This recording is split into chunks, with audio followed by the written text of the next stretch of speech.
যেই পরিবারের জন্য তুমি তোমার জীবন দিয়ে দিলা সেই পরিবার আজকে তোমাকে দূরে সরাই দিল, আমাদেরকে আলাদা করে দিল। চোখটা নষ্ট হয়ে ভালোই হয়েছে, পরিবারের যে পরিবর্তন সেটা দেখতে হচ্ছে না। মা দেখো তোমার জামাইয়ের অবস্থা, দেখো দুইটা চোখই নষ্ট হয়ে গেছে। চল তো রানী, তোর সাথে আমার একটু কথা আছে। কি বলবা? এইখানেই বলো। এইখানে কওয়া যাইব না, আয় তুমি বসো, আমি আসতেছি। তাড়াতাড়ি ব্যাগপত্র গুছায় নেয়, আমার সাথে চল। কি তুমি তোমার জামাইরে আর আমারে তোমার সাথে নিতে আসছো? এই কথাটা ওর সামনে বললেই তো হইতো, কত খুশি হইতো। আমি জামাইরে নিতে আসিনি, আমি তোরে নিতে আসছি। ওরে নিয়ে আমার লাভ কি? ওই অন্ধর সাথে আমি তোরে থাকতে দিব না, আমি তোরে অন্য জায়গায় বিয়ে দিব। মা তুমি এসব কি বলতেছো? আমি ওরে ছাড়া কোথাও যাবো না।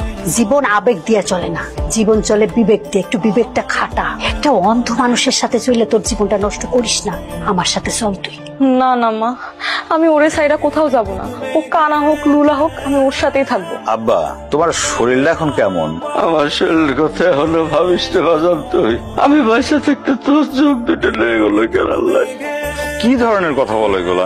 আমার এক পাও খবরে চলে গেছে, আমার তো চোখ দিয়ে কোনো কাম নাই বাজান। তোর চোখের কত দরকার, আর তোর চোখটাই লয়ে গেল আল্লাহ। বাজান বাজান রে, আমি কই কি আমার চোখ দুটো তোর চোখের মধ্যে লাগান যায় না বাজান? তাহলে দিয়ে দে। না বাবা, তোমার চোখ আমার চোখে লাগানো যাবে না, আর গেলেই বা আমি নিব কেন? তোমারে অন্ধ কইরা আমি তোমার চোখ নেব, এটা তুমি কি কও বাবা? বাজান রে, তুই তোর বাপের চোখ না নাস, আমার চোখ দুটো নিয়ে যা। কি হইব এই চোখ দিয়ে? এই দুনিয়া দেখা অনেক দেখছি, জন্মের পরের থেকে দেখছি। আমি তোর বাপে সারা দুনিয়া দেখমু, আর তুই সন্তান হয়ে এরকম চুপচাপ বসে থাকবি অন্ধকারের মধ্যে? নে বাজান, তুই আমার চোখ দুইটা নে বাজান। আম্মা, মা তুমি এইভাবে কথা বললে আমি কার সাথে বসে কথা বলবো বলো তো? তুমি একটু চুপ করে তোমরা দুজন আমার কাছে একটু বসে থাকো। কত বড় সাহস, তুমি আমার ঘর থেকে ভাত আনছো কেন? দাও ভাত দাও। তোমার ভাই সকাল থেকে না খেয়ে আছে, তাই কটা ভাত নিছি। তোমাকে লেগে রান্না তুইছি, আর আইনা তুই কত করে গিলবা, তাই না? এমন করো না বোন, আমার ঘরে তো কোনো খাওন নাই। এ করে ভাত যদি তুমি নিয়ে যাও তাহলে সে কি খাইবো? চুপ থাকো, আর একটা কথাও করবে না। তোমাদের যে আলাদা করে দিছি মনে নাই? হ্যাঁ, জামাইয়ের জন্য যদি এতই দর থাকে, যাও কামাই করে আইন না, তারপর জামাইরে রাইন না। ভাই দেখো না, তোমার বউ হাতের থেকে প্লেটটা নিয়ে গেছে। তোমার ভাই সকাল থেকে কিছু খায় নাই, এবার ভাত যদি সে না খায় তাহলে কি খাইবো? আপনার জামাই যে কিছু খায় নাই এটা যেমন সত্য, আর আপনাদেরকে যে পারিবারিক ভাবে আলাদা করে দেওয়া হয়েছে সেটাও কিন্তু সত্য। যেহেতু আপনাদের পারিবারিক ভাবে আলাদা করে দেওয়া হয়েছে, তাহলে খোরপোশের দায়িত্ব, খাওয়ান দাওয়ানোর দায়িত্ব আপনারা নিজেরাই নেন। আপনারা কেন আমার পরিবার থেকে খাওয়া দাওয়া নেয়ার আশা করতেছেন?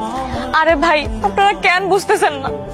আমাকে ঘরে কোনো খাওন নাই, আপনার ভাই অন্ধ। অন্ধ? দেখতাছি তো অন্ধ, চোখে দেয় না, কানা। তো একটা কাম করেন না, যদি আয় রোজগার করতে না পারে তাহলে রাস্তার পাশে যা ভিক্ষা করেন, ভিক্ষা করে খান। রফিক, কথাবার্তা ঠিক করে বলো, আমি কিন্তু এখনো এখানে বসা।